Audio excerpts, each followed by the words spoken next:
bir tərəfdə Novruz, bir tərəfdə isə Ramazan. Yəni bir tərəfdə oruc, Quran, dua və ibadətlər, bir tərəfdə isə tonqal, papaq atmaq, qapı pusmaq və fal baxmaq kimi adət-ənənələr. Və ən maraqlısı da bilirsiniz nədir? Millətimiz deyir ki, bunların ikisini də qeyd edəcəyik. İndi sizə bir sual verirəm.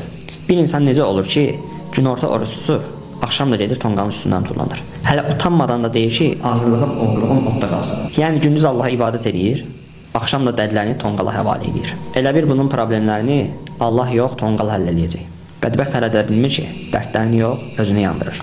Və bu tonqal fantaziyası bəs deyilmiş kimi, qapı pusmalar, papaq atmalar, fal baxmalar da insanlarımızın marağındadır. Bu adətlərin heç bir məntiqi və dini əsası yoxdur.